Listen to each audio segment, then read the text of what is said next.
my best friend was a little Asian girl. She was blind, but every day we would have lunch together. She'd have these great barbecue beef sandwiches, and I'd have these boring peanut butter and jelly. So every day we would exchange lunch. Now what I didn't realize until I got older, she never saw me exchange those lunches.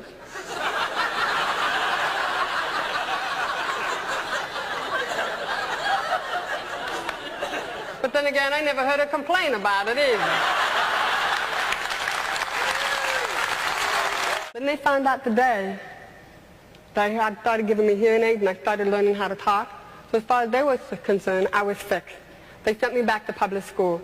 I was in public school in 4th, 5th grade. I stole money.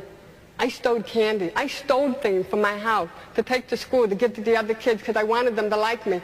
So I'm in school and I'm saying, hi, you would like me to be my friend? I just want to be accepted. I wanted to be a part of something. Everybody wants to be accepted, a part of something. So I stole, and I would give stuff away. I couldn't understand anything in the classroom.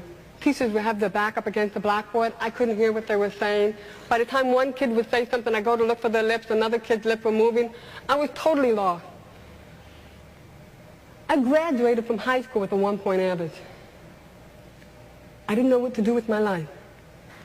I was so lost and so confused for so long. So by the time I was 20 years old, I've tried committing suicide 5 different times.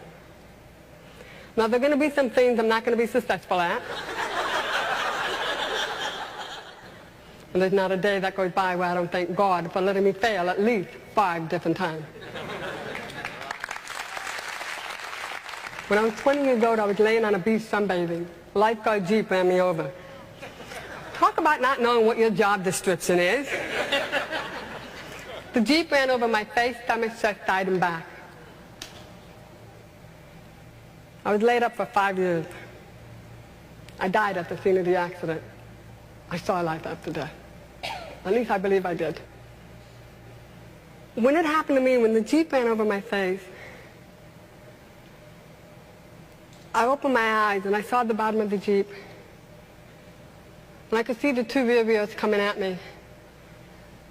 And all I could think about is I need to protect my head. So I went to put my hand up above my head, and unfortunately when I did that, the rear wheels took my elbows and took me and turned me. The next thing I remembered, everything turned the most beautiful blue, a blue I yet to see on this earth. I was totally surrounded by it. And then the brightest, whitest cloud came toward me. And all I could remember was, no, I'm not ready yet. And I just felt like I'm not ready yet. And when I said that, everything faded away. And I saw the paramedics started working on me. Laid up for 5 years. In and out of a wheelchair for 2.5 years. They said I'd never walk again. I figured I didn't hear them. I got up and I left.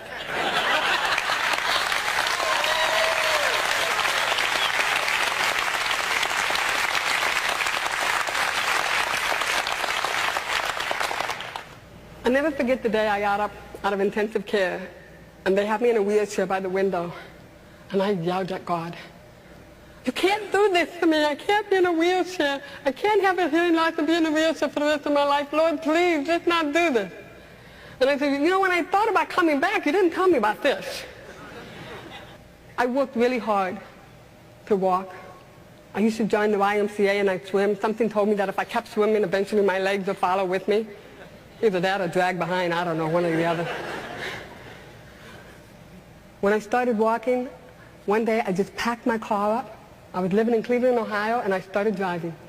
I ended up at the Pacific Ocean. I looked at the ocean, I looked at the car, and I said, darn, I ain't going any further, am I? I ended up in California. When I was 27 years old, I got diagnosed with cervical cancer. Now after a while, you get a little upset. So I sit in there, the doctor says, we'll have the surgery. I went in, I had the surgery. 6 months later, I get a phone call, Kathy, we didn't get it all. I didn't know what to do. I was in my apartment, pacing the floor. Do I have the surgery, do I not? I mean, I spent the first 20 years of my life trying to commit suicide. I finally died, and then I decided to stay. And now you're telling me if I don't have the surgery, I have 6 months to a year to live. I have no family support. What do? I, a perfect child of God, and society took me by the back of the neck and said, here, you're going to be retarded. Whoa, this is okay. I like this school. These people are really great. No. Now you have your hearing aid. You're fixed. You're going back to public school. I don't understand the teacher. The teacher has her back turned to me. The kids are making fun of me. No. Now you're going to be in a wheelchair for the rest of your life because you got run over by a Jeep. God, please don't forsake me like this. I can't live like this. No. Now I'm going to give you cancer and I'm going to give you 6 months to a year to live. This is where I learned how to say, no. Hear this. How dare you say I cannot talk?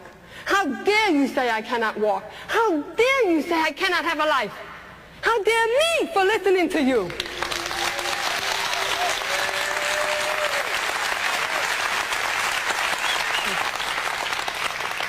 I decided to take control of my life, take charge of it. I changed my diet. I changed my attitude. And I've been clean of cancer for over 15 years. The gift of choice. It's a gift that's given to you that nobody can take away from you. You have unlimited choices. If you make the wrong choice, you can try to correct it with another choice to make it right. Your life is the most precious gift you'll ever have. And it's the only one you have.